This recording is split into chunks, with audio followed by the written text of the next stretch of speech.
Malam hari ini kami dari kelompok 5 akan mempresentasikan materi mengenai penyakit stroke iskemik dan stroke hemorrhagic. Sebelumnya tadi udah diperkenalkan, baiklah untuk mempersingkat waktu, mari kita mulai aja. Yang pertama saya akan tampilkan video dari kelompok 5. Boleh saya tampilkan sebentar.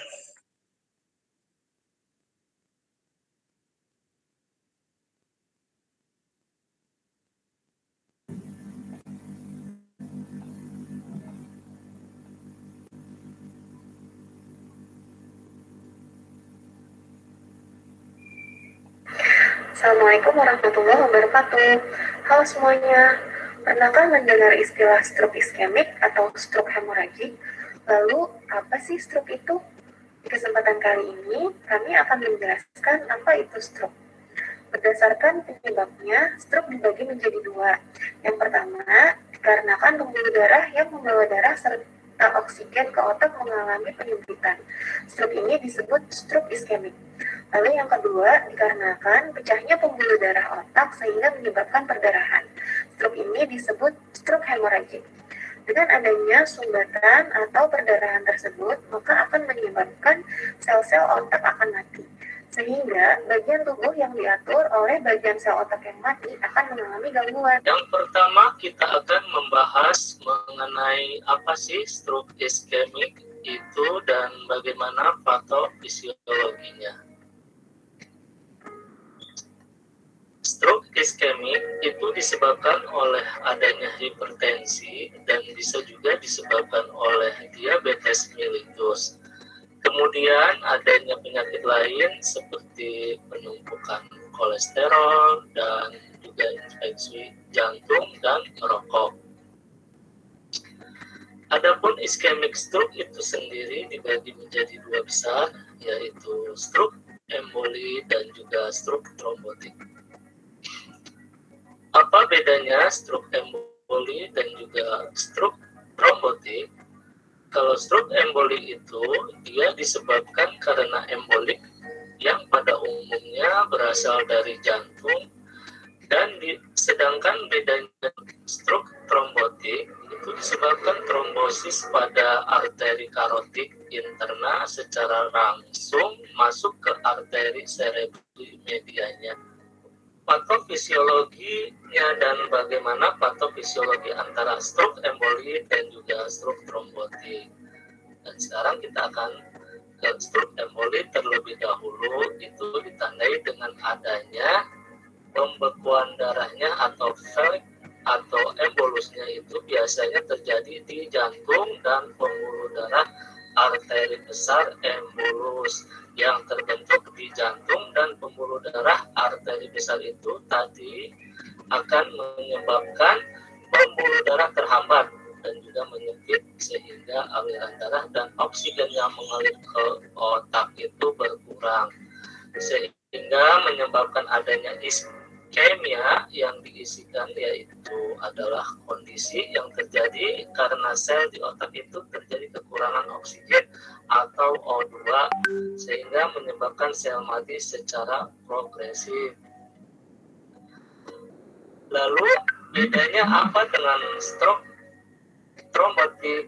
Di stroke trombotik, nah biasanya ditandai dengan adanya bekuan darah, plak aterosklerosis itu yang terbentuk di arteri kecil yang mensuplai darah ke otak sehingga suplai darah yang ke otak. Jadi kurang lebihnya manifestasi klinisnya sama dengan stroke emboli, terjadi iskemia atau kekurangan oksigen di otak sehingga menyebabkan sel-sel di otak itu bisa mati secara progresif atau mengalami nekrosis atau kematian jaringan, yang itu adalah overview patofisiologi secara umum basicnya. Baik, selanjutnya kita akan beralih ke stroke hemorrhagic. Stroke hemorrhagic dibagi menjadi dua besar, yaitu adanya pendarahan intracerebral dan juga adanya pendarahan subkarenoid. Lalu bedanya apa? Perbedaan penyebab pendarahan intracerebral biasanya disebabkan paling sering karena adanya hipertensi yang tidak terkendali. Selain itu, juga adanya faktor antikoagulan atau pengenceran darah. Kemudian, untuk pendarahan subparanoid, penyebab yang paling sering terjadi yaitu karena adanya aneurisma yang pecah, yaitu pembuluh darahnya menggelembung seperti balon karena aliran darah menekan dinding. Selain itu, juga kurang lebihnya sama dengan pendarahan intracerebral. Dia bisa disebabkan adanya hipertensi yang tidak terkontrol. Pada wanita terkadang pada usia lebih dari 40 tahun mengalami pembuluh darah yang sudah mulai melemah. Kemudian pada usia menopause biasanya mengalami penurunan estrogen dan juga bisa menjadi penyebab adanya pendarahan subkarenoid. Selain itu juga ada faktor-faktor lain. Bisa menjadi penyebab seperti cedera kepala, pemakaian obat-obat terlarang, adanya penyakit ginjal genetik, dan juga kurangnya olahraga. Lalu bagaimana dengan patofisiologisnya? Untuk pendarahan intracerebral pada awalnya ditandai dengan pembuluh darah di otak yang pecah. Kemudian terjadi pendarahan atau hemoroid, darah masuk ke jaringan intracerebral di otak. Darah dapat terakumulasi karena adanya daerah tersebut, maka memberi penekanan pada sel-sel otak. Kemudian akan terjadi nekrosis jaringan atau sel-sel di otak yang akan mati. Kemudian kerja otak mendadak berhenti dan juga mempengaruhi sel saraf otak dan manifestasinya adalah terjadinya stroke. Dan kemudian apa sih bedanya dengan pendarahan subkarenoid? Pendarahan subkarenoid ini terjadi di bagian sel parenkim otaknya. Pendarahan di ruangan atau jaringan otak antara permukaan otak dengan tulang tengkorak atau di ruang subkarenoid. Jadi awalnya ditandai dengan terjadinya pembuluh darah yang pecah di dekat permukaan otak. Kemudian darah bocor masuk ke jaringan antara permukaan otak dengan tulang tengkorak atau ruangan subkarenoid. Di situ udara akan mengalami akumulasi sehingga memberikan penekanan pada sel-sel di otak sekitarnya. Kemudian sama kurang lebihnya sel otak akan mati atau nekrosis. Kemudian kerja otak mendadak berhenti dan mempengaruhi sel saraf yang ada di otak, sehingga manifestasinya adalah terjadinya stroke. Nah, begitulah penjelasan mengenai stroke iskemik dan stroke hemorrhagic yang perlu teman-teman ketahui. Untuk informasi yang lebih jelas, teman-teman bisa mendiskusikan dengan dokter di rumah sakit atau di tempat pelayanan kesehatan terdekat. Terima kasih.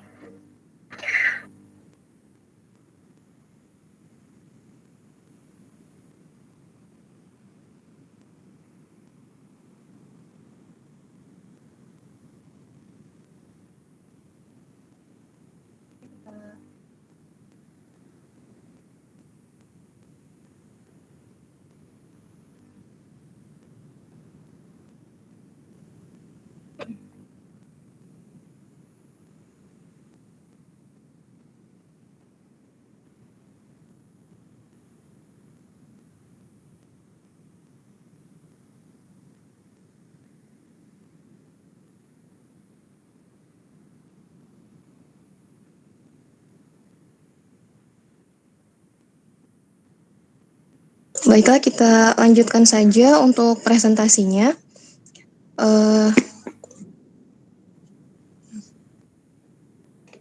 Oke, kita mulai dengan pengertian stroke.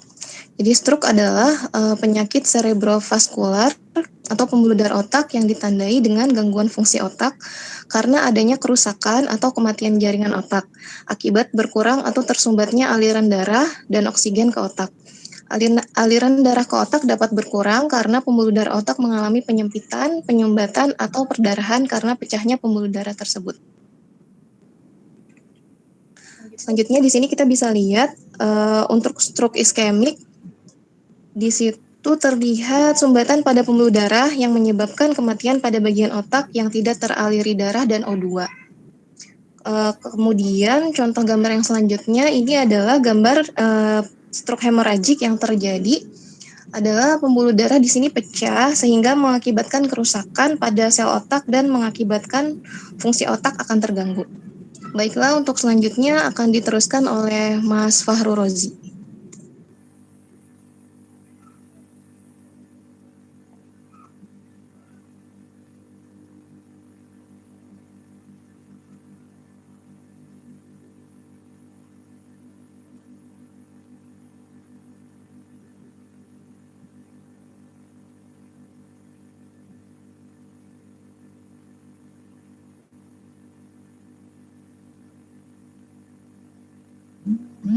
Mas Fahru Rozi, boleh dilanjutkan?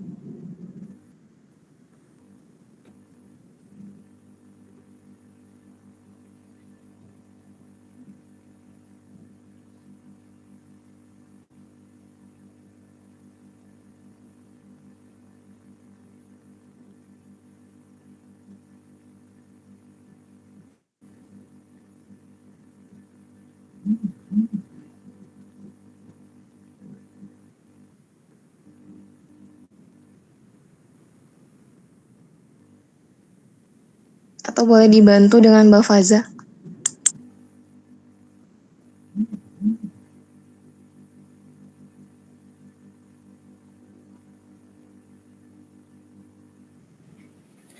Baik, selanjutnya kita akan beralih ke ischemic stroke. Di sini kita akan melihat patofisiologisnya.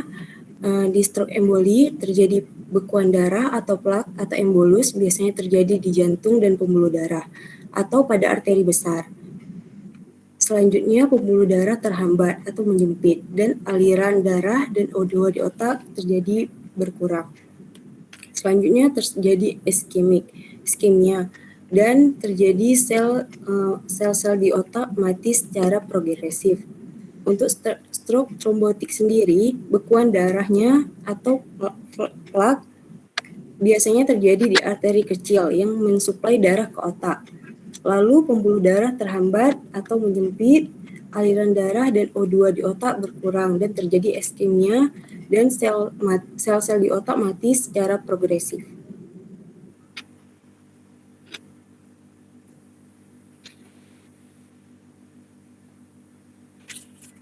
Baik, selanjutnya kita akan beralih ke stroke hemorrhagic. Stroke hemorrhagic sendiri adalah perdarahan akibat pecahnya pembuluh darah pada area tertentu di dalam otak. Kondisi ini menyebabkan aliran darah di bagian tersebut berkurang. Stroke hemorrhagic sendiri dibagi menjadi dua besar, yaitu adanya pendarahan di intracerebral dan juga adanya pendarahan di subarachnoid. Perbedaan penyebab pendarahan intracerebral biasanya disebabkan paling sering karena adanya hipertensi yang tidak stabil atau yang tidak terkendali. Selain itu juga adanya faktor antikeogulan atau pengenceran darah. Kemudian untuk pendarahan subkarnoid, penyebab yang paling sering terjadi itu karena adanya aneurisme yang pecah, yaitu pembuluh darah yang menggelembung seperti balon karena aliran darah menekan dinding di otak. Selain itu juga kurang lebihnya sama dengan pendarahan intracerebral. Bisa disebabkannya karena adanya hipertensi yang tidak terkontrol. Kemudian pada usia menopause biasanya mengalami penurunan estrogen dan juga adanya penyebab lain yaitu seperti cedera kepala, obat-obat terlarang, ginjal genetik dan kurangnya olahraga. Selanjutnya, lalu bagaimana dengan patofisiologisnya? Untuk pendarahan intracerebral, pada awalnya ditandai dengan pembuluh darah di otak yang pecah. Kemudian terjadi pendarahan, darah masuk ke jaringan yang ada di intracerebral di otak, darah dapat terakumulasi. Karena adanya daerah tersebut, maka memberi penekanan pada sel-sel yang ada di otak. Kemudian akan terjadi nekrosis atau jaringan-jaringan yang ada di sel-sel otak yang akan mati. Kemudian kerja otak mendadak berhenti dan juga mempengaruhi sel-sel saraf otak atau manifestasinya adalah terjadinya stroke. Kemudian bedanya apa dengan pendarahan subkarnoid? Pendarahan subkarnoid ini terjadi di bagian sel parenkim yang ada di otak. Pendarahan di ruangan atau jaringan antara permukaan otak dengan tulang tengkorak atau ruangan yang ada di subkarnoid. Jadi awalnya ditandai dengan permukaan otak, ditandai dengan terjadinya pembuluh darah yang pecah di dekat permukaan otak. Kemudian darah bocor masuk ke jaringan yang ada di otak. dan kemudian mengalami akumulasi sehingga memberikan penekanan pada sel-sel yang ada di otak sekitarnya. Kemudian sama kurang lebihnya sel otak akan mati dan terjadi stroke. Selanjutnya akan dijelaskan oleh Mbak Fatih. Selanjutnya untuk pemeriksaan penunjang, di sini ada CT scan. Biasanya CT scan untuk melihat edema, hematoma, iskemia, dan infark. Kemudian untuk pemeriksaan MRI, akan menunjukkan daerah yang mengalami infark atau hemoragik. Untuk pemeriksaan MRA biasanya untuk melihat arteri karotis dan sirkulasi serebral. Pada pemeriksaan USG biasanya untuk mengukur aliran darah serebral. Kemudian ada pemeriksaan EKG biasanya membantu mengidentifikasi penyebab kardiak stroke emboli. Kemudian ada pemeriksaan darah untuk membantu menegakkan diagnosa. Biasanya yang diperiksa fungsi ginjal, darah lengkap, kadar glukosa, dan lain-lain. Selanjutnya ada pemeriksaan EEG dan angiografi serebral. Pencegahan dan tindakan yang bisa kita lakukan untuk menjaga agar terhindar dari stroke. Yang pertama, menjaga pola makan, olahraga secara teratur, berhenti merokok, hindari konsumsi minuman beralkohol, dan hindari penggunaan narkoba. Baiklah, demikian sedikit penjelasan dari kami mengenai stroke iskemik dan stroke hemoragik. Mohon maaf atas kesalahan dan kekurangan. Billahi taufik wal hidayah. Wassalamualaikum warahmatullahi wabarakatuh. Selanjutnya saya serahkan kembali ke moderator. Waalaikumsalam warahmatullahi wabarakatuh. Oke, terima kasih Mbak Fatih. Tadi udah jelas ya pemaparan yang disampaikan oleh rekan-rekan dari kelompok 5. Untuk sesi selanjutnya itu sesi diskusi dan tanya jawab. Untuk mengefisienkan waktu, jumlah pertanyaan dibatasi 3 pertanyaan ya teman-teman. Nanti jika ada yang ingin ditanyakan lagi mungkin bisa disampaikan ke Dr. Gilang. Baik, bagi teman-teman yang ingin menanggapi, menambahkan atau ada yang ingin ditanyakan kepada kelompok 5, dipersilakan. Bagi yang ingin bertanya boleh disebutkan terlebih dahulu ya namanya.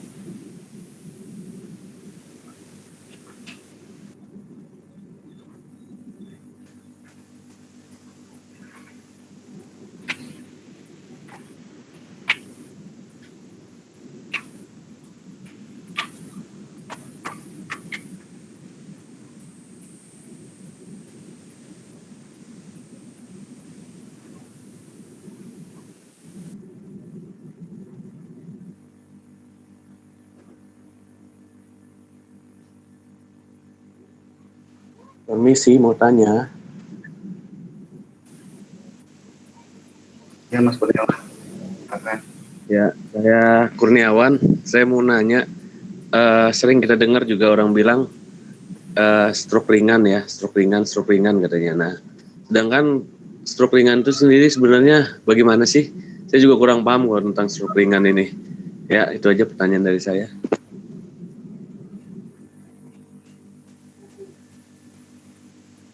Oke, terima kasih Mas Kurniawan. Mungkin dari kelompok 5 mau dijawab langsung atau ditampung dulu pertanyaan? Ditampung dulu aja, Mas. Oke.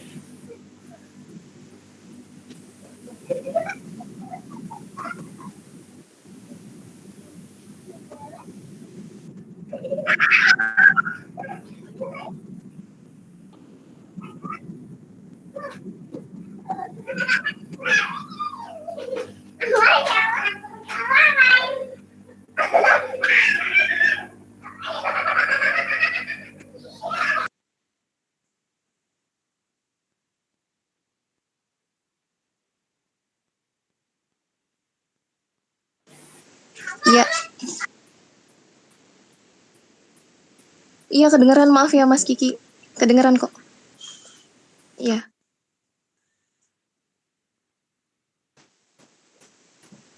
Satu lagi, mau izin bertanya. Ya, silakan Rizky. Ya, perkenalkan, nama saya Rizky. Jadi, gimana sih cara menentukan seorang pasien itu menderita stroke-nya itu iskemik atau hemoragik? Dan bisa nggak sih dinilai hanya dengan tanda atau gejala yang terlihat saja, gitu, yang kelihatan aja gitu maksudnya. Mungkin itu nyambung nggak ya?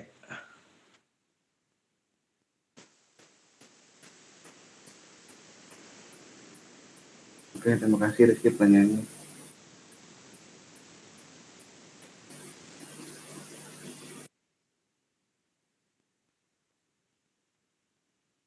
Saya mulai menjawab aja ya, Mas Alif. Ya, silakan Mbak Fati. Jadi, oke. Jadi untuk pertanyaan Mas Kurniawan ya tadi mengenai stroke ringan. Sebenarnya stroke ringan itu termasuk dari stroke iskemik karena sama-sama terjadi karena adanya sumbatan di pembuluh darah. Hanya saja pada stroke ringan itu sumbatannya masih ringan sehingga tidak menimbulkan kerusakan permanen pada otak. Jadi misalkan pasiennya ada lemah atau ada lemas di setengah tubuh ya biasanya. Jadi nanti akan kembali lagi kondisinya gitu. Biasanya sih kayak gitu. Ya, terima kasih Mas. Bagaimana Mas Kurniawan jawabannya? Ya, cukup sih, saya rasa cukup. Maksudnya. Terima kasih. Terima kasih Mas. Sama-sama.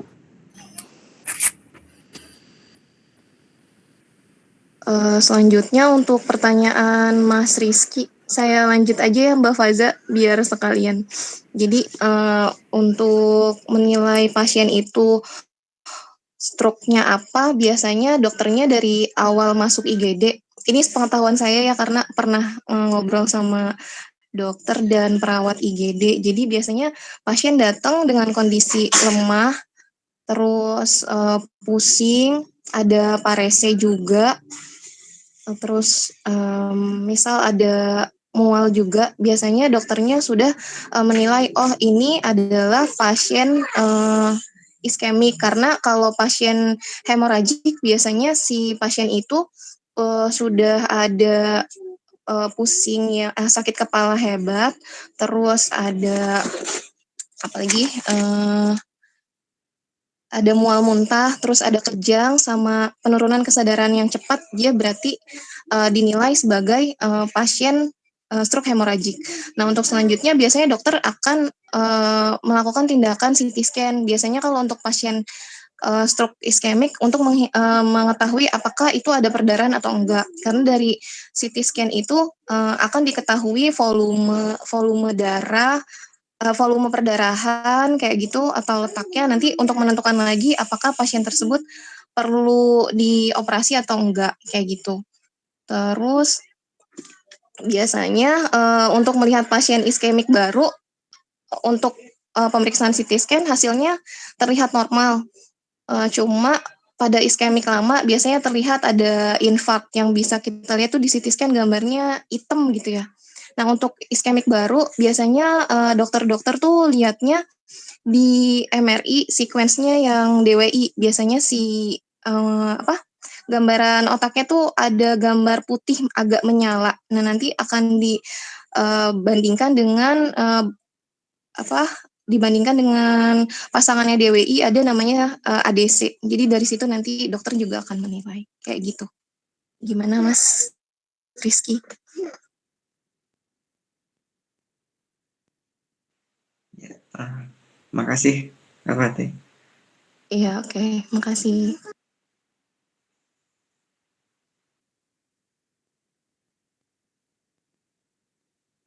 Oke, yang selanjutnya untuk pertanyaan Mas Kiki, kita lihat di gambar. Saya tadi udah lihat gambar beberapa.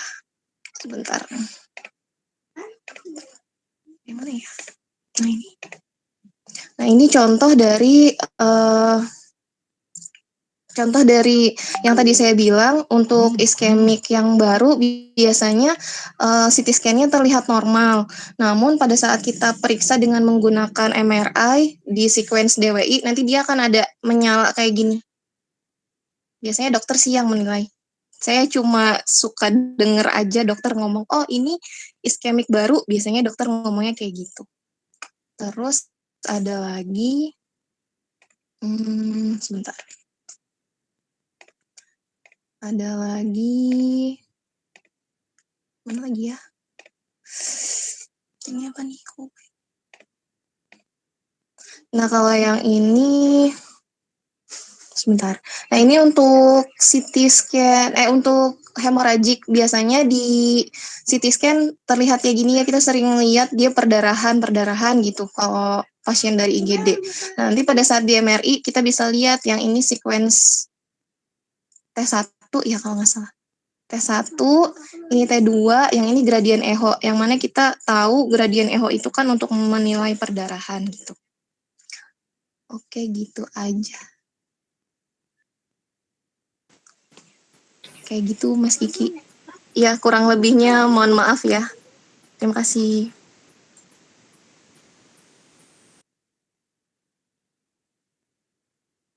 Oke, selanjutnya boleh kembali ke Mas moderator lagi. Oke, terima kasih Mbak Tati jawabannya.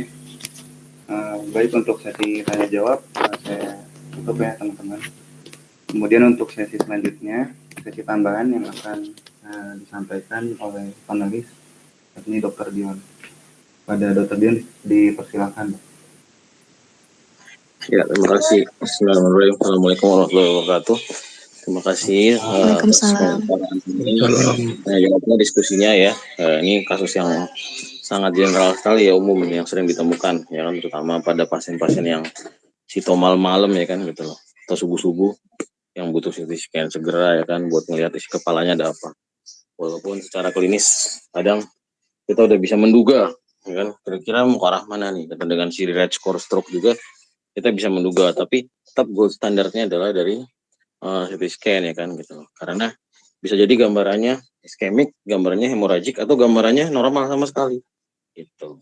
Jadi antara dua hal yang tebak-tebakan sih ya kan gitu. Azas praduga tak bersalah juga gitu. Kadang kita duga hemoragik, taunya iskemik. Kadang kita duga iskemik, taunya hemoragik. Seperti itu. Jadi gejalanya mirip, walaupun ada kecenderungan gejala yang lebih mengarah kepada hemoragik ataupun gejala yang mengarah kepada iskemik, seperti itu. Karena pengobatannya saling bertentangan antara iskemik sama hemoragik. Yang satu harus dijebol, yang satunya lagi harus disumbat gitu loh. Coba bayangin teman-teman kalau stroke hemoragik kita duga iskemik ya kan, kita jebol, makin banjir pasti darah. Gitu. Nah, ini membuat pasien kadang terlambat dan bukan terlambat ya, apa namanya, meninggal karena salah diagnosis gitu loh. Ya kita kan nggak bisa menyalahkan juga di daerah pedalaman, misalkan ke daerah terpencil, kondisi pasien udah jelek, KCS jelek, tapi nggak ada CT scan misalkan gitu. Jadi akhirnya kita menggunakan scoring kita duga hemoragik, setahunya kita berikan terapi hemoragik, ternyata malah iskemik, seperti itu. Jadi makin luas penumbranya gitu. Ini harus hati-hati. Kenapa dua judul ini disandingkan? Karena pengobatannya tata laksananya saling bertentangan. Gitu. Dan salah langkah, salah algoritma ya kan,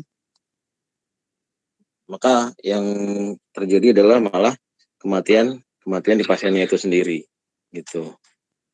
Coba tunggu sebentar ya.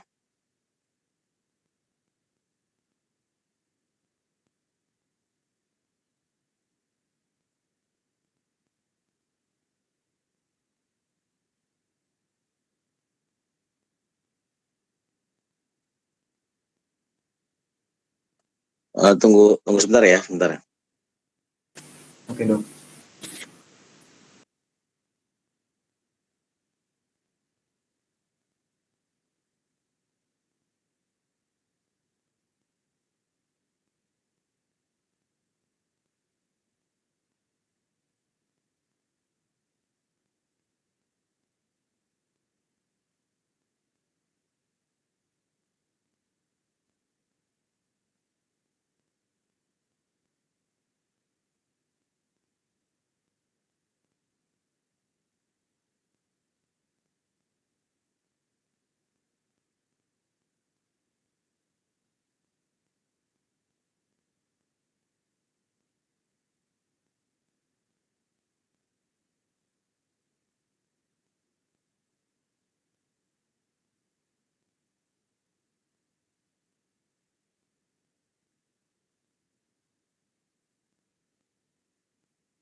Kira tadi.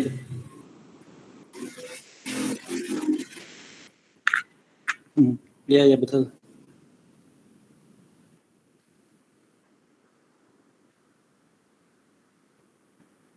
Sama aja sih istilahnya kalau menurut saya. Oh, dari gambaran sih sama aja.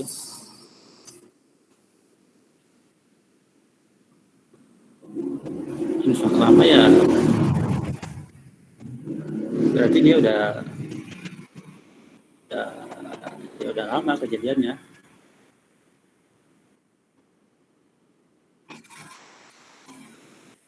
Ya bisa jadi.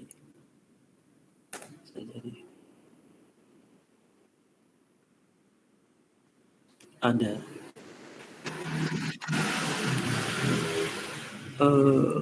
4 jam ya, 4 jam sampai 6. Iya, untuk yang iskemik ya.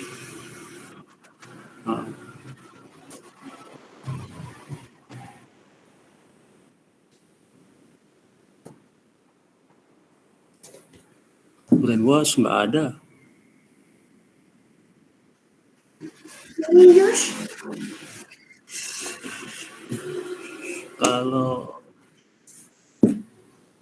Kalau dikit paling kalau untuk di apa namanya ya, kalau ada subatan itu bisa.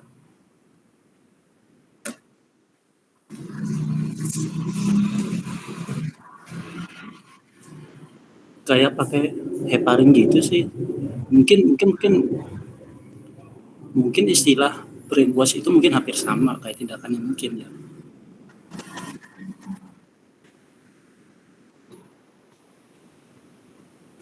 Kalau balon kan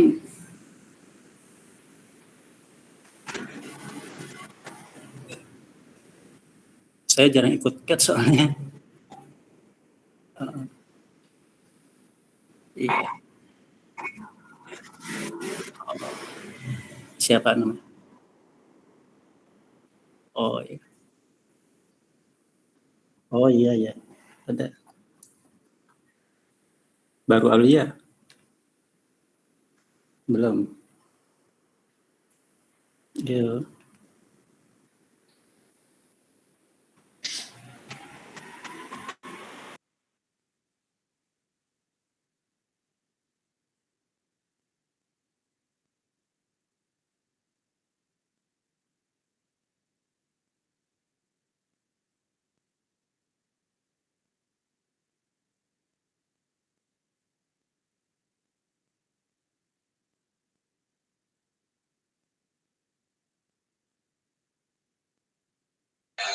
Enggak, saya lanjutkan lagi.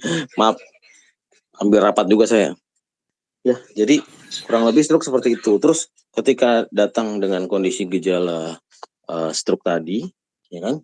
Gejala ya, baru gejala gitu. Kita nggak bisa mendiagnosis dia stroke, karena kalau udah ngomongin stroke secara definisi, maka gejala-gejala neurologisnya nggak bisa balik. Kayak misalkan mulut mencong, kelumpuhan, kakinya susah digerakkan, seperti itu. Itu kalau kita udah diagnosis stroke, itu kesannya nyumpahin pasien gitu loh. Wah, datang pasien ya kan, mulutnya mencong. Wah, ini stroke nih, berarti kan nyumpahin dia.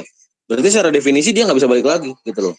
Tapi bisa jadi dia yang kita sebut sebagai TIA ya kan gitu, transient ischemic attack, atau orang bilang, ada yang bilang stroke ringan, seperti itu misalkan. Gitu loh. Kalau udah ngomongin TIA dalam waktu kurang dari 24 jam, itu gejalanya membaik semua, membaik semua gitu loh. Balik ke posisi semula, balik ke normal lagi gitu, back to normal lagi gitu loh. Tapi kalau misalkan lebih dari 24 jam dia bisa balik, itu namanya RIND gitu loh. Tapi kalau misalkan lebih dari 24 jam dia udah nggak bisa balik lagi dan terjadi permanen, baru kita bisa diagnosis itu namanya stroke. Seperti itu. Jadi kita nggak bisa mengatakan secara langsung itu stroke sebenarnya. Yang bisa kita katakan adalah CVD, cerebrovascular disease. Gitu loh. Nanti begitu sudah tegak diagnosis stroke-nya, baru kita bisa bilang stroke. Kalau enggak, kita ngomong stroke iskemik, kesannya nyumpahin pasien bakalan jadi stroke gitu loh. Karena by definisi neurologisnya itu nggak bisa balik lagi kalau udah terdiagnosis stroke, seperti itu. Jadi betapa pentingnya kita critical time-nya untuk supaya bisa CT scan cepat ya kan, dan mengetahui kondisi pasien itu karena terkait sama terapi pasien. Karena kalau terapinya salah, maka itu bisa membunuh pasien seperti itu. Tuh, makanya harus segera kalau bisa, kalau ada memang gejala stroke ya kan gitu loh. Kalau ada gejala ke arah stroke langsung dibikin ya memang CT scan kepala untuk situ gitu loh. Singkirkan yang lain dulu gitu loh. Itu dulu karena menyangkut sama terapinya. Kalau terapinya telat gitu kan dokternya juga nggak berani. Nggak berani, belum tahu nih hemorrhagic apa iskemik, nggak berani ya kan gitu loh. Ya akan terdelay kan. Kalau terdelay ya dia akan kesempatan untuk reversible akan semakin rendah seperti itu. Bisa dipahami mungkin?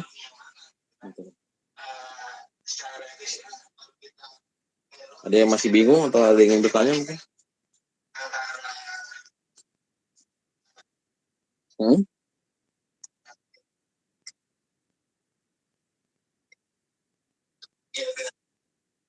Kenapa? Itu bukan bisa dilihat dari MRI pakai DWI.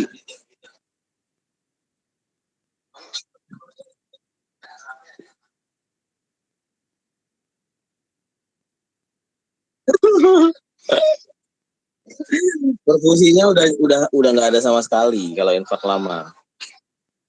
Iya, udah pada nggak hitam lagi, udah hampir totally dark itu, udah benar-benar nggak ada aliran darah karena penumbranya pun juga udah nggak ada. Penumbra tuh area di sekitar infarknya gitu loh. Yang masih mungkin terjadi reperfusi ya, mungkin terjadi pengembalian perfusi darah gitu loh. Kalau masih ada penumbranya masih itu ya berarti pasti masih baru. Tapi kalau udah totally dark semuanya, udah benar-benar nggak ada perfusi sama sekali, ya itu udah pasti infak lama gitu. Tapi sebenarnya dari DWI sih ininya gold standarnya harusnya buat melihat ADC DWI harusnya gitu loh, buat melihat perfusi dengan baik gitu loh. Kadang bisa jadi pitfall juga di CT scan gitu loh. Kalau CT scan-nya nggak terlalu baik, ininya apa namanya resolusinya atau nggak terlalu baik secara gambarannya, imagingnya, jadi pitfall nanti jadinya. Gitu. Lagi pula kan kalau infark lama dari klinis bisa kelihatan, udah nggak mungkin hemiparesenya saat itu juga gitu loh. Pasti udah lama hemiparesenya gitu loh. Tapi kalau hemiparesenya baru terjadi pagi, habis subuh, habis sholat subuh, habis wudhu misalkan, ya itu pasti infaknya infak baru, masih fresh gitu loh.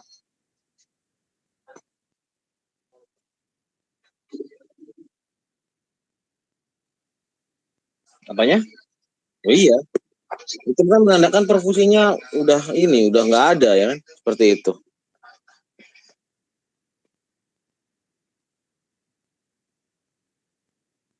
Oh iya jelas lah. Injury dulu dong, injury. Iskemik, baru infak. Gitu.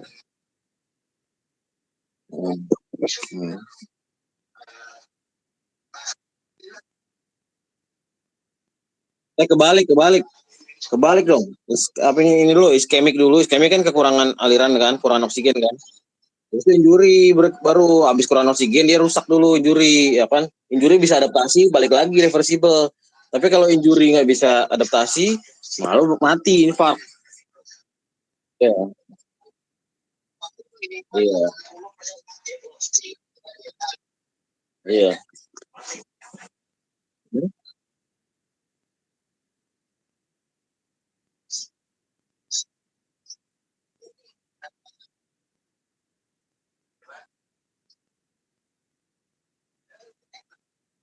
Sama Pak, sama. Ya nggak ada lah, itu kan pembuluh darah kecil-kecil semua, bukan pembuluh darah yang kayak arteri koronaria. Iya, heparinilisasi juga cuma mencegah supaya nggak terjadi perluasan penumbra, bukan menghidupkan infark yang udah mati. Gitu, nggak bisa heparinilisasi mengembalikan kembali gitu. Makanya pasien-pasien yang stroke iskemik dengan hipertensi itu kita suka biarin hipertensinya, nggak kita turunin. Karena kalau kita turunin hipertensinya, aliran darahnya nggak kuat nanti buat ngedorong si iskemiknya tadi gitu loh. Justru kita oportunis memanfaatkan tekanan darah tingginya supaya mendorong perfusi. Tapi kalau malah diturunin, penumburannya pasti jadi luas. Gitu. Jadi kita justru memanfaatkan penyakitnya dia buat ngedorong si perfusi tadi gitu loh. Lucu ya emang lucu seperti itu.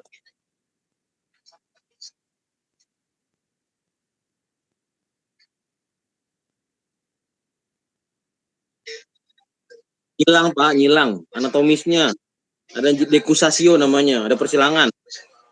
Ketika turun ke bawah tuh nyilang dia dekusasio.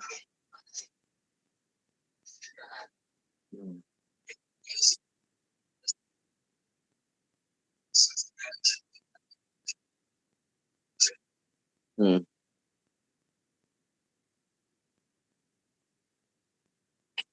Hmm.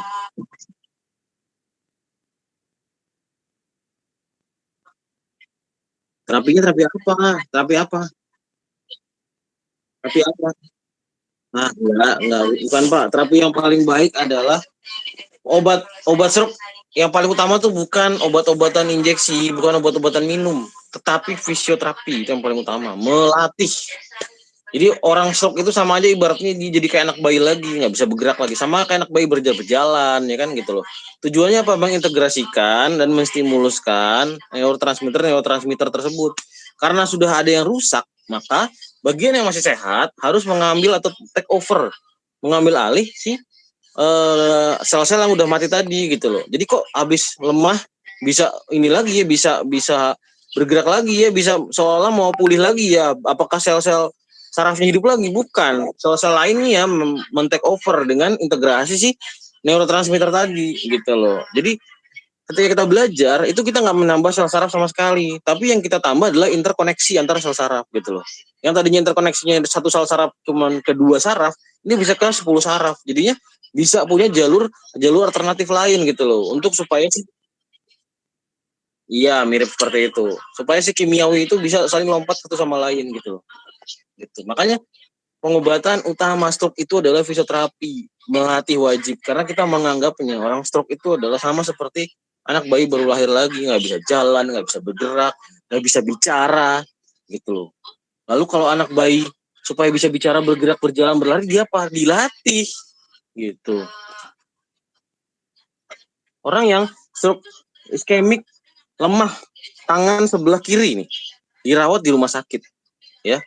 Lemah tangan sebelah kiri, dirawat di rumah sakit. Pertanyaan saya, infusnya, selang infusnya, aboketnya, ditusukinnya di sebelah kiri atau sebelah kanan? Kenapa? Maksudnya gimana? Kenapa? Iya, alasannya apa? Dia lemah sebelah kiri. Si perawat nih harusnya nusuk aboket infusnya itu di tangan kanan apa tangan kiri dia? Tangan kanan. Kenapa? Kenapa? Karena aliran darahnya masih lancar. Bukan. Ya apa dong? Jadi bener di sebelah kanan. Tujuannya bukan aliran darahnya biar lancar, biar yang kiri dipaksa bergerak. Karena orang yang diinfus di sebelah kanan cenderung males pakai tangan yang lagi diinfus. Berarti gak? Coba deh, teman-teman sehat misalkan, kena demam berdarah misalkan, dirawat di rumah sakit, diinfus di tangan sebelah kanan, pasti apa-apa maunya pakai tangan kiri, karena ribet ada selang infusan. Oh iya. Gitu. Jadi sengaja dibikin ribet di sebelah kanan supaya kirinya dipaksa bergerak. Tapi sebenarnya kalau dipasang di kiri bisa ya dok? Ya bisa-bisa aja, cuman kan tujuan terapi kita ini bukan pemberian neurosan B, bukan pemberian asam folat, bukan pemberian piracetam, bukan pemberian acetylcholine, tapi target output kita, outcome terakhirnya adalah endpointnya adalah supaya melatih pasien dan bisa pulih kembali gitu, belajar lagi, berlatih lagi gitu.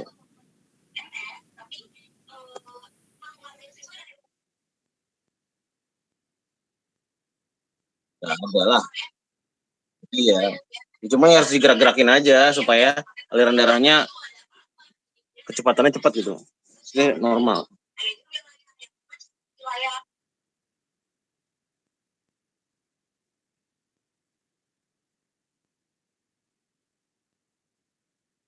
Dok, izin bertanya.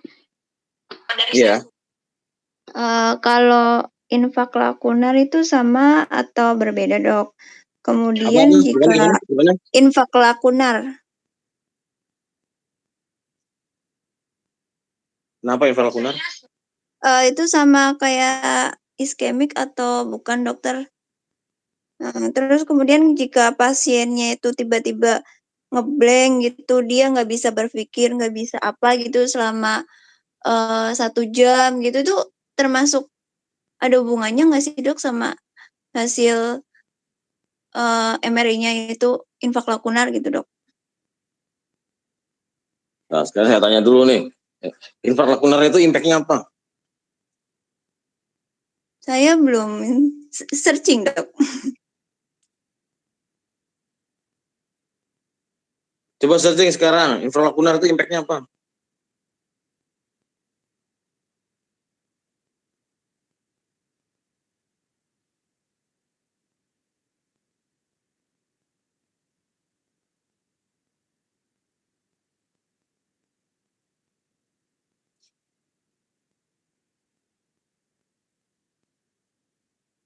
Lu baca di mana itu? Pasti di Halo Dokter ya?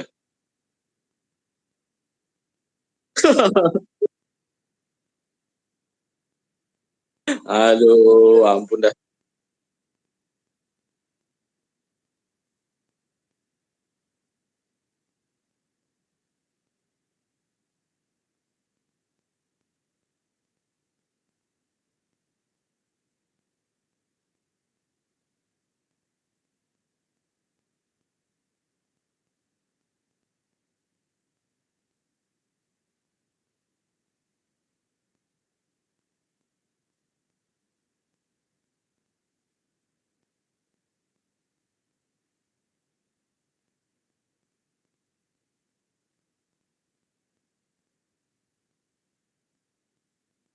Dok, impact-nya atau apanya ya dok?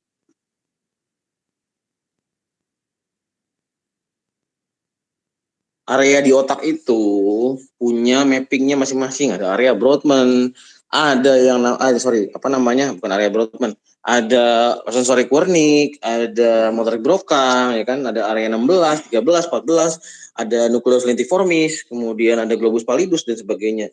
Nah, setiap itu punya areanya masing-masing gitu loh. Contoh kayak misalkan di daerah gyrus presentralis ya kan, itu dia ngurusin yang namanya motorik ya kan gitu. Jadi ketika di gyrus presentralis terjadi infak atau perdarahan, maka pasiennya pasti bakalan lumpuh, bakalan paresia atau plegia seperti itu.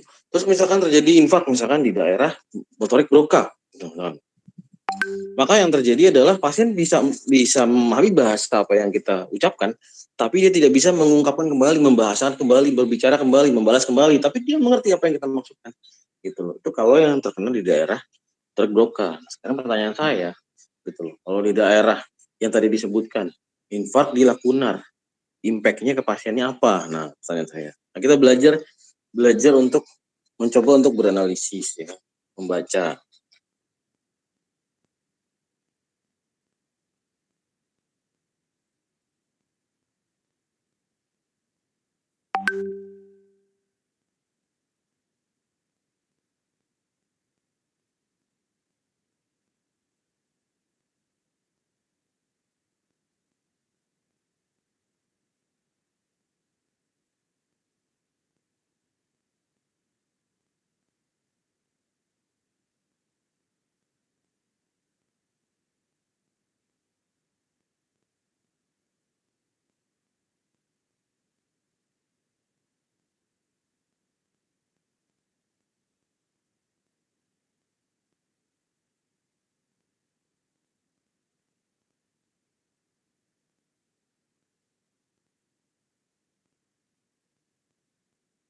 Halo, halo, halo, halo, halo dok di sini.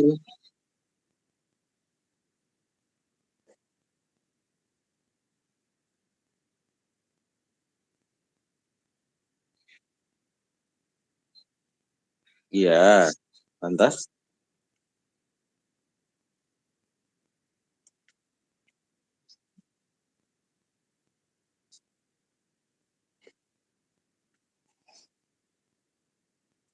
apa yang mau dinilai? Viability apa? Viability-nya si selnya.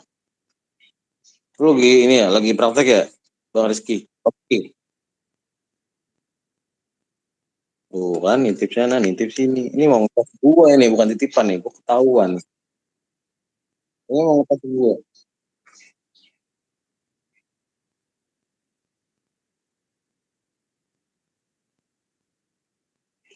Enggak, buat apa ngelihat viability? Ya paling gampang ngelihat viability apakah masih hidup apa enggak ya pakai sequence DWI ADC lah. Ngelihat restriksi apa enggak.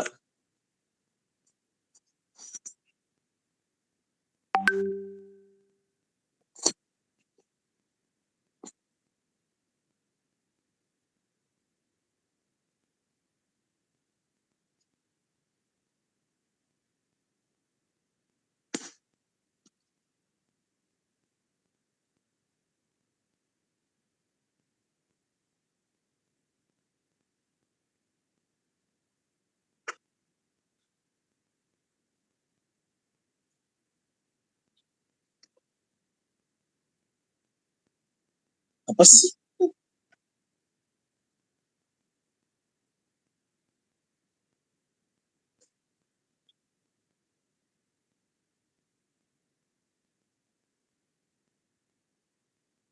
Viabilitas itu artinya apa sih? Masih hidup apa enggak kan selnya? Pertanyaannya. Iya. Kalau mau ngelihat nilai sel itu masih hidup apa enggak dari apa berarti?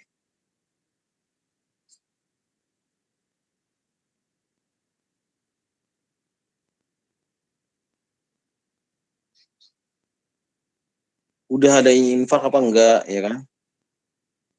Ya, iya, tadi. Jadi kita lihat ada restriksi apa enggak, ya kan? Sekarang kayak misalkan kita mau nilai Nasofaring misalkan. Nasofaring udah habis di treatment, udah di kemo, udah di radiasi.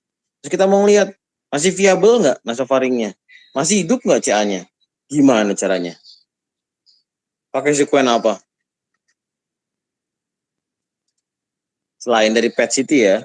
Kalau PET CT kan mau ngeliat metabolisme glukosanya dia. Ini kita jangan lihat PET CT, kita lihat pakai MRI. Gimana cara lihat viabilitas pakai MRI?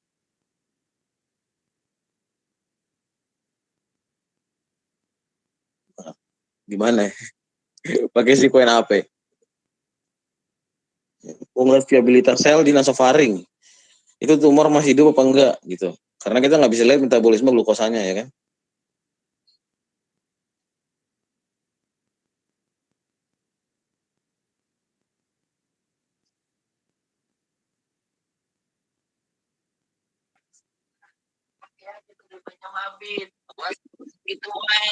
Ya iya pakai itu kan DWI/ADC kan.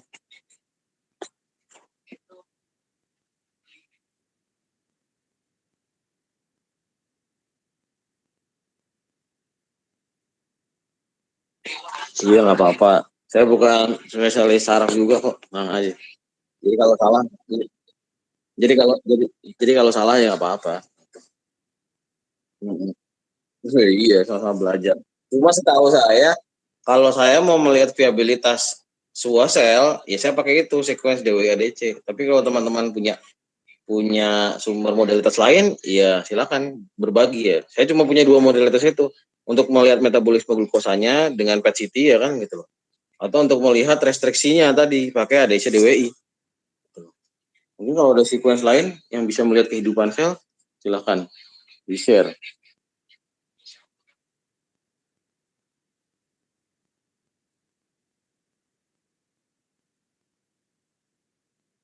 Yo.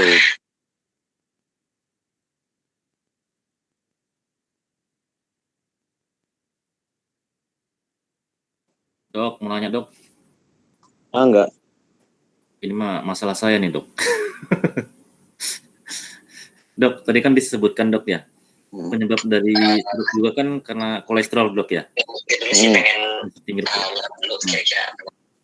Yang saya tanyakan ya, gimana?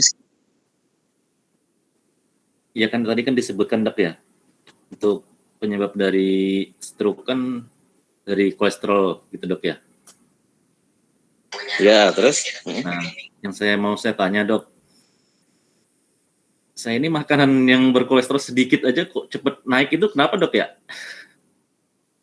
Ada ini enggak sindrom hiperkolesterolemia? Belum tahu dok. Itu cek di mana dok? Ya ceknya ke inilah, ke lab lah. Apa namanya dok? periksa profil lipid semuanya, terus kemudian trigliseridanya. Artinya dalam kondisi puasa aja itu udah tinggi gitu loh, nggak makan aja udah tinggi gitu loh. Iya. Apalagi makan, kan logikanya gitu. Puasa dulu kan 10 sampai 12 jam. Iya, Dok. Itu dalam kondisi puasa aja tinggi kan aneh, nggak normal gitu loh. Iya. Gitu. Kolesterol tuh nggak bisa diselesaikan cuma dengan obat-obatan doang. Harus modifikasi makanan sama olahraga. Baik, Dok. Makasih, Dok. Sama-sama. Jadi yang lakunar tadi belum ada ini solusi. Dok. Iya dok, masih bingung. Apakah itu infak lakunar itu infak yang kecil dok? Infak yang kecil maksudnya gimana?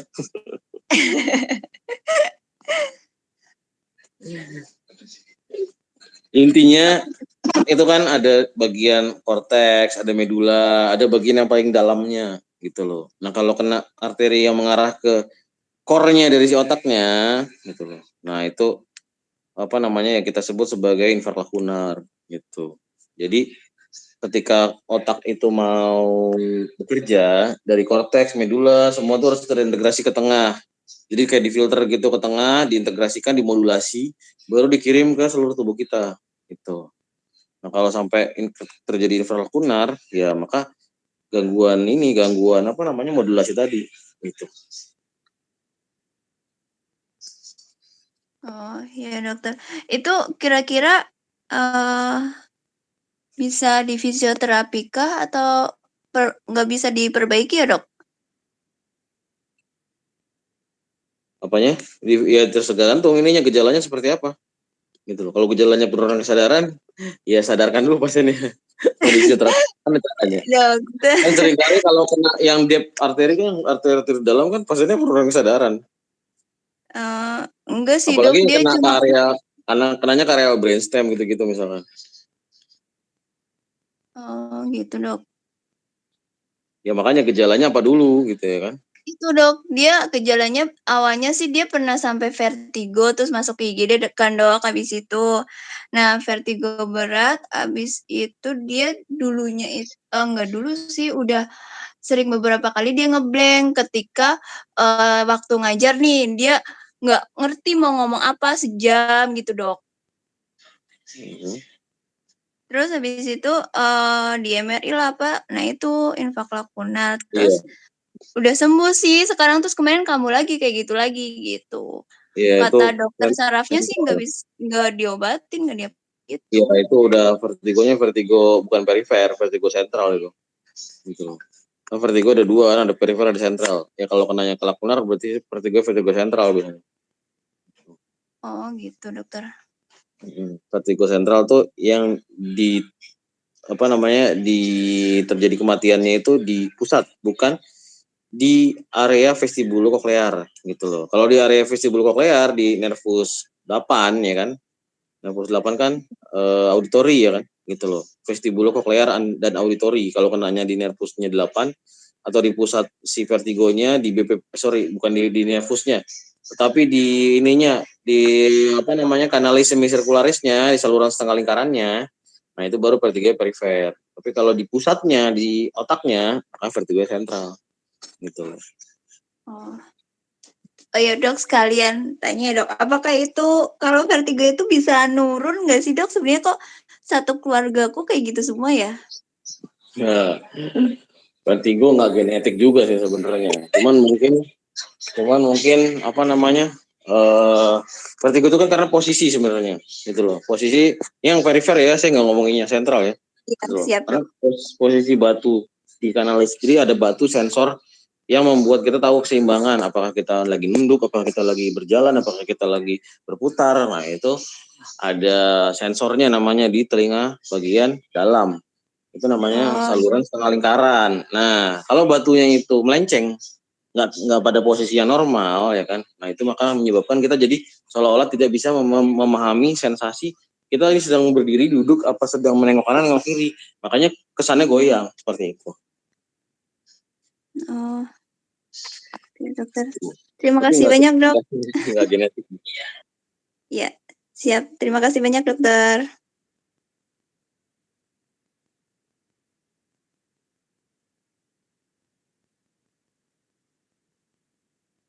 Halo dokter.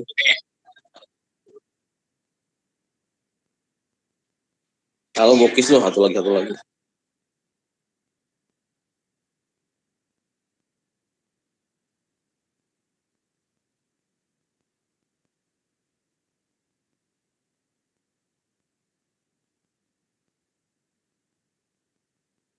Iya.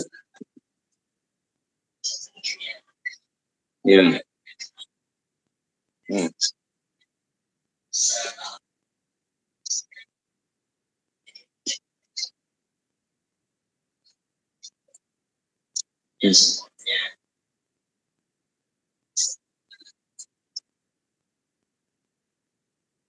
Ya ada, bukan. Jangan pikir lo sakit kepala, otak lo yang sakit, bukan. Sakit kepala itu adalah nyeri di otot-otot yang berada di sekitar tulang tengkorak kepala kita, bukan di dalam otak. Kalau di dalam otak ada sesuatu, ada paku misalkan, nggak akan sakit kepala, Pak. Gejalanya nggak gitu. Jadi sensasi sakit kepala yang sering kita rasakan itu adalah sebenarnya otot-otot yang membungkus kranium kita, gitu loh, yang tegang, yang sedang misalkan aliran darahnya bermasalah, gitu. Tuh, bukan yang ada di dalam otaknya. Dalam otak mah langsung gejalanya sesuai dengan target sasarannya. Kalau yang target sasarannya lumpuh ya lumpuh, target sasarannya pelo ya pelo, gitu. Jadi nggak ada sakit kepala, gitu loh. Kecuali ada hipertensi tinggi sekali, gitu ya kan. Hipertensi yang tinggi sekali kan sebenarnya sensasinya juga pembuluh darah yang menuju ke area kepala yang bikin dia nyeri, ya kan, yang tensinya yang bikin pembuluh darahnya melebar itu, gitu loh. Bukan secara langsung yang ada di dalam otaknya, bukan. Iya. Iya. Iya. Dok mau nanya, Dok. Dok. Iya. Dok mau tanya, kan sering ada orang jatuh di kamar mandi itu katanya karena stroke. Jadi ada perdarahan di kepala, terus dia jatuh. Atau dia jatuh dulu, kemudian perdarahan di kepala. Itu bisa diketahui nggak, Dok? Jadi kalau jatuh dulu baru perdarahan, maka pembuluh darah yang pecah itu biasanya ada di subgaleal, di tepi kranium nih, ya kan, atau di epidural lah, sapes-sapesnya, gitu. Tapi kalau yang ada di dalam kepalanya itu udah pasti jatuh dulu, gitu. Kalau dia jatuh baru terbentur, baru stroke, ya kan, bukan stroke sebenarnya, pecah pembuluh darah, maka itu yang terjadi adalah tadi subgaleal hematom, epidural hematom masih mungkin, ya kan. Gitu. Bukan yang pembuluh darah yang di dalam intracerebral, bukan. Gitu. Kalau yang intracerebral pecah dulu baru dia jatuh harusnya. Jadi beda perdarahan nanti diketahui. Beda lokasinya. Ya, Dok ya. Beda lokasinya. Jadi kalau dia bilang dia kepleset nih, jatuh nih, gitu loh. Pasti yang perdarahannya subgaleal.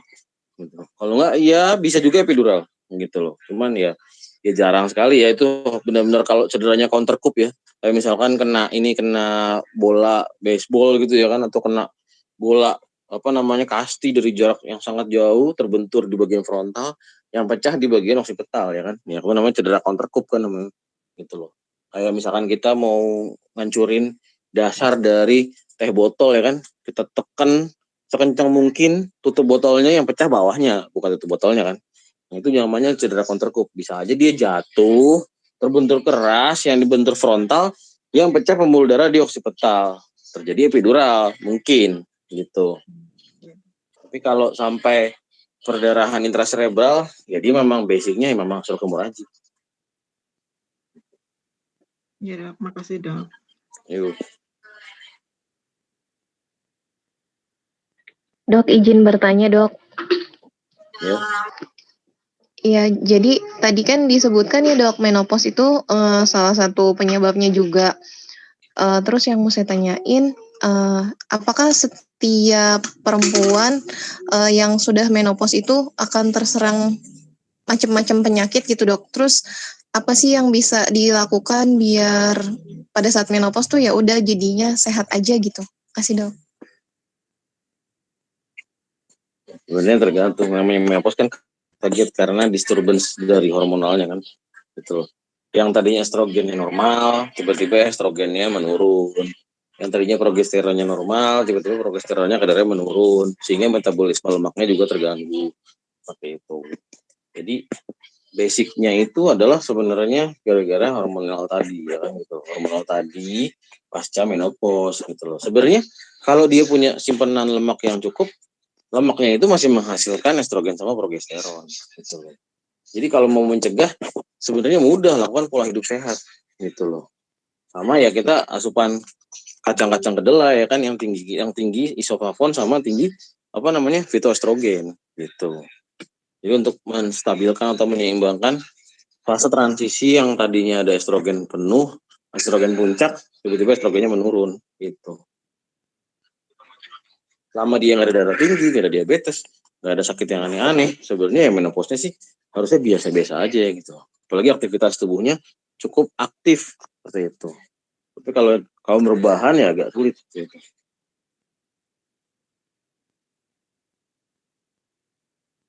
Terus satu lagi dok, sekarang kan ada itu ya dok kayak minuman kolagen gitu ya dok, itu apakah benar aman? Karena saya pernah baca katanya bisa mengobati penyakit sendi, terus apa buat kulit gitu dok, itu aman nggak dok? Ya sebenarnya kolagen buat sendi itu kan sebenarnya bukan kolagennya itu, tapi ininya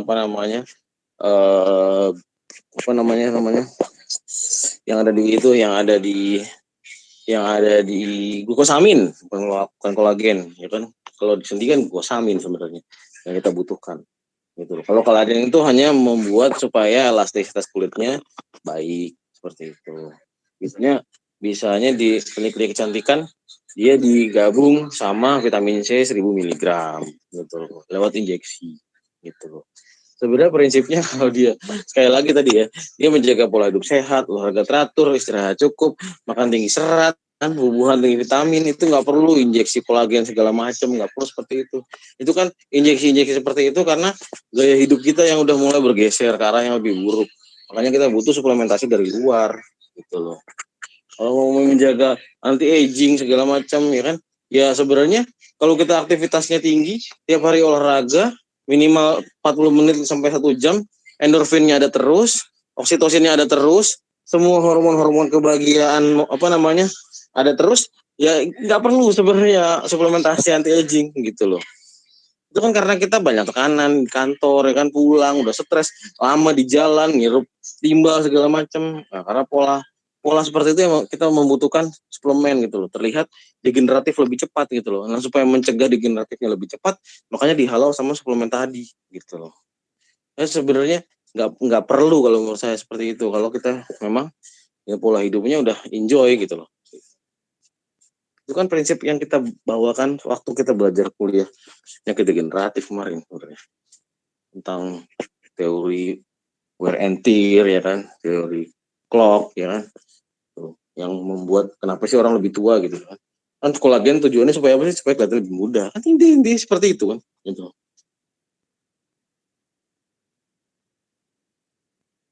Baik dok, terima kasih. Cintanya dok, Assalamualaikum. Salam. Sehat dok. Alhamdulillah. Maaf ya, sambil rapat, sambil ngajar. Lagi rapat dok? Iya, makanya konsentrasi saya agak terpecah, tapi nggak apa-apa lah. Saya juga lupa tadi ternyata bentrok sama rapat sama ngajar. Gak apa-apa, terbagilah. Ada otak kanan, ada otak kiri, tenang aja. Ah, Masya Allah, saya percayalah kalau dokter mah the best lah pokoknya. Dok, ini tidak, kita tadi bahas tentang stroke ya dari tadi ya. Kita kan terutama di tempat saya nih, di tempat kita di RSPAD ini kan ada satu metode pengobatan yang disebut dengan DSA ya dok ya. Oh iya. Yang lagi viral lah, ya kan. Terawan teori namanya. Nah, menurut dokter itu bisa cukup membantu masyarakat nggak dalam hal kesembuhan pasien stroke tadi? Itu satu, Dok. Saya nanya sekalian dirapel daripada satu lagi kayak Kiki nanti diomelin saya. Nanti dibilang bokis lagi. Nah, yang kedua gini, Dok. Ini kan semakin kesini kan penyakit semakin complicated ya, karena tadi seperti disampaikan oleh pemateri tadi atau tadi sama dokter juga disebutkan bahwa kan kolesterol ini kan memang sumbernya salah satunya kan dari makanan ya. Makanan yang macam-macam lah kandungannya, ingredientnya itu. Nah, makanan anak-anak kan juga begitu, Dok. Banyak pemanis buatan, anak-anak suka soda gitu kan, itu kan salah satu timbulnya kolesterol ya. Saya juga termasuk yang suka tuh makan kulit ayam, apalagi kulit ayam dikasih tepung, sedap banget itu. Makan martabak, banyak kejunya, banyak segala macam. Nah, itu menurut dokter pernah ada kajiannya yang menyebutkan bahwa anak-anak juga berpotensi terpapar itu stroke itu, Dok? Itu aja, Dok. Oke. Syukran, Dok. Ya, siap. Wah, iya kah. Oke. Pertama tadi DSA ya. Digital Subtraction Angiography. Yang lagi rame brainwash ya. Cuci otak. Siap. Kesannya kalau kita nonton film-film espionase kan, wah ini orang kita cuci dulu nih ya kan, itu cuci otak.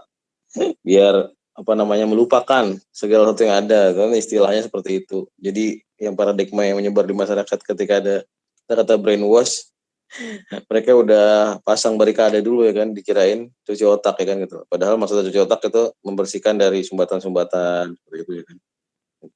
Membersihkan dari hal-hal yang berpotensi menimbulkan aliran turbulensi di otak ya kan, yang menyebabkan terjadinya trombus-trombus yang ada di otak. Gitu. Pada prinsipnya kalau seandainya dia bertujuan mencegah sih bisa-bisa aja, karena kan yang disemprotkan heparin seperti itu. Tapi kalau memang dia mau menjebol sumbatan yang sudah ada, ya nggak bisa seperti itu. Karena yang digunakan adalah antikoagulan, ya kan gitu loh. Heparin itu adalah antikoagulan, bukan koagulitik, bukan trombolitik, bukan fibrinolitik seperti itu. Jadi dari fungsi farmakologisnya aja kita udah bisa menerka gitu ya kan, bahwa yang diberikan pada kasus pemberian heparin tadi yang dianggap sebagai brainwash itu sebenarnya untuk tujuannya mencegah ya kan, supaya tidak muncul sumbatan-sumbatan baru gitu. Karena adanya aliran turbulensi itu menyebabkan gumpalan-gumpalan si trombus itu ngumpul di satu titik tertentu gitu loh. Karena ketika ada sebuah pipa yang menyempit, kecepatannya tinggi pasti kan, kalau kita ngomong Bernoulli zaman dulu ya kan gitu loh. Ada yang namanya persamaan kontinuitas ya gitu. Dimana A1 kali V1 sama dengan A2 dikali V2. Dimana kalau semakin sempit area pipanya ya kan gitu, maka kecepatan akan semakin tinggi. Kecepatan yang tinggi pada kasus hemodinamik ya kan, pada kasus fluida darah ya kan, itu akan menyebabkan timbulnya aliran yang namanya turbulensi. Aliran turbulensi ini yang menyebabkan terjadinya penggumpalan darah, terus kemudian berpotensi menimbulkan trombus dan sebagainya. Gitu. Makanya pada kasus hipertensi yang kita takutkan ketika dia melewati aliran yang sempit, kecepatannya tinggi, ya kan, ketika dia nilai Reynolds-nya kalau nggak salah di atas 4.000, maka akan terjadi aliran turbulensi namanya. Gitu, bukan laminer lagi. Jadi kalau di darah itu ada dua aliran, namanya aliran laminer, laminoturbulen, sama aliran turbulen seperti itu. Kalau alirannya sudah bergemuruh ya, bergumpal-gumpal, nah itu yang bahaya sebenarnya, aliran turbulensi tadi. Gitu. Maka untuk mencegah bisa diberikan tadi, salah satu solusinya adalah dengan memberikan heparin. Tapi dalam kata lain ini adalah untuk proses preventif gitu loh. Tapi kalau udah ada sumbatan sebelumnya, heparin tidak bisa menjebol sumbatan, intinya seperti itu. Untuk kalau dari sudut pandang teori farmakologis, ini bukan teori saya, tapi teori farmakologis. Terus kemudian yang kedua tadi yang masalah stroke pada anak tadi ya kan gitu loh. Anak-anak memang makan yang sama dengan kita gitu loh. Cuma masalahnya mereka sedang tumbuh gitu loh. Jadi seluruh yang dia makan itu di capture jadi pertumbuhannya dia gitu loh. Sedangkan kita yang udah dewasa itu udah berarti tumbuh. Jadi semua yang dimakan kita itu jadi residu gitu. Jadi anak kecil nggak perlu takut yang namanya hiperkolesterol dan sebagainya. Karena semua yang dia makan itu dipakai untuk tumbuhnya dia gitu loh. Untuk supaya dia tumbuh besar. Ketika kita sudah berhenti tumbuh itu jadi masalah gitu loh. Karena udah nggak ada udah nggak ada opportunity untuk tumbuh lagi, sehingga seluruh yang kita makan itu akan jadi sampah, akan jadi residu tadi. Nah, mulailah ketika kita berhenti tumbuh, mulai muncul residu-residu untuk persiapan penyakit di kemudian hari. Mungkin ketika remaja masih biasa aja, tapi terkumulatif selama 10 tahun, 15 tahun, ya lama-lama bisa menjadi penyakit gitu. Kalau anak kecil stroke ada, tapi stroke-nya itu adalah stroke di SDH biasanya. SDH itu adalah subdural hemorrhage, perdarahan pada bridging vein. Biasanya pada anak kecil atau pada anak bayi yang digoyang-goyangkan kepalanya sama orang tuanya, secara tidak sengaja maupun sengaja, sehingga terjadi pecah di bridging vein tadi, terjadi subdural hemorrhage, atau terjadi pemukulan kekerasan pada anak tadi, terjadi cedera kontrakup sehingga pecahnya arteri meningia media. Pecahnya arteri meningia yang menyebabkan terjadinya epidural hemorrhage seperti itu. Itu stroke pada anak. Atau ada anak yang dengan kelainan jalinan pembuluh darah kita sebut sebagai AVM gitu, atau arteri vena malformasi. Itu juga bisa terjadi stroke hemorrhagik. Atau pada yang anak-anak yang mengalami aneurisma di pembuluh darahnya. Pembuluh darahnya lebar dan tipis sehingga suatu waktu seperti bom waktu pecah timbul stroke hemorrhagik gitu. Siap dok. Dok, itu kalau yang tadi dokter jelaskan itu heparinnya itu di flushing gitu dok, di mendorong sumbatan-sumbatan gitu ya dok di pembuluh darahnya dok. Iya. Setahu saya, sepengetahuan saya seperti itu. Tapi kalau misalkan ada teknik lain, ya mungkin saya perlu baca gitu loh. Ya, saya baca sekilas doang sih tentang. Saya itu sumbatannya lari kemana ya dok ya? Lari kemana itu ya sumbatannya itu ya? Apanya? Ya kan nyumbat gitu kan maksudnya ya, pembuluh darahnya tersumbat oleh kolesterol jahat itu kan dok ya. Kan pemahaman saya nih, saya juga kan nggak pernah kerja di di intervensi ya. Iya. Radiologi intervensi. Itu setelah di flushing sama heparin itu sumbatannya tuh kemana ya larinya dok ya? Sebenarnya yang namanya plaknya itu masih ada, nggak bisa hilang karena heparin itu bukan memecah plak. Heparin itu hanya mencegah supaya tidak terjadi penggumpalan darah, supaya tidak terjadi koagulasi karena aliran yang cepat melalui plak tadi. Jadi aliran cepat melalui plak gitu. Aliran darah nih ketika melalui plak, dia akan bergumpul-gumpul tadi yang tadi saya bilang, dia akan terjadi turbulensi. Alirannya jadi cepat dan bergulung-gulung, bukan cepat dan lurus. Kalau cepat dan lurus namanya aliran laminer. Tapi kalau cepat dan bergulung-gulung seperti badai, ya kan, itu namanya aliran seperti ombak. Seperti di laut, ya kan, itu namanya aliran turbulen, ya kan. Turbulen itu di mana-mana bahaya. Mau di dunia perkapalan, mau di dunia pesawatan, semua yang namanya turbulensi adalah suatu hal yang bahaya. Di pembuluh darah pun juga seperti itu. Ketika terjadinya ada gemuruh pada pembuluh darah, maka akan muncul yang namanya koagulasi tadi atau pembekuan darah. Nah, supaya tidak terjadi pembekuan darah, diberikan heparin tadi. Berarti mungkin kalau di SA itu kasus-kasusnya pada kasus stroke itu kan dok ya, iskemik itu kan ya dok ya? Iya, biasanya iskemik hemorragik lah. Kalau hemorragik makin pendarahan dong. Iya dong ya. Siap. Oke dok, syukur dok. Ya, Afwan.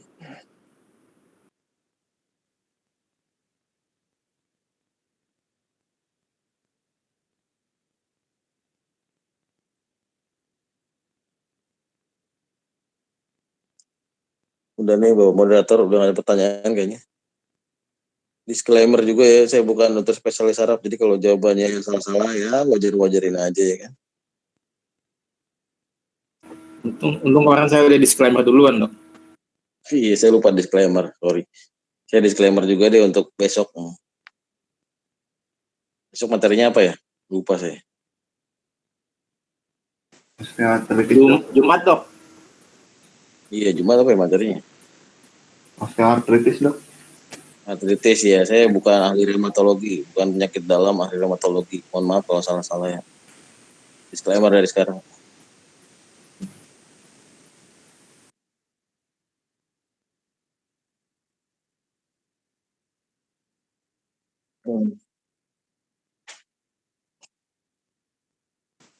Screenshot.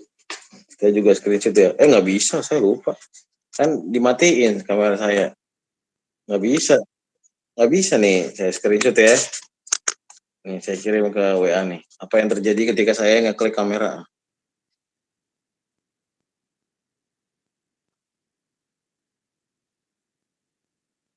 Dah, coba lihat itu. Gue lihat tuh, udah saya kirim lewat WA tuh. Iya.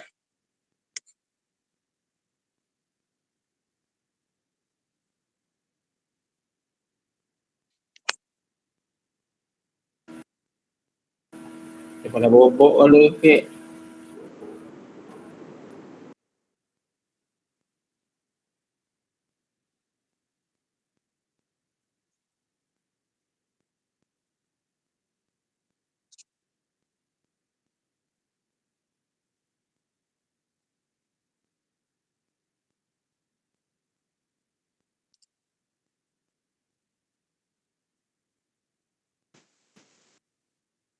Nggak tahu. Nggak tahu. Udah dibajak lah, biarin aja. Nggak bisa. Dari kemarin kayak gitu. Dari kemarin tuh kayak gitu, nggak bisa.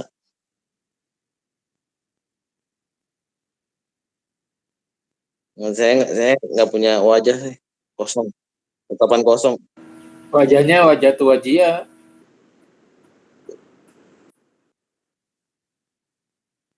Ya kan ada name tag, gimana sih? Yelah, penipu mau ditipu.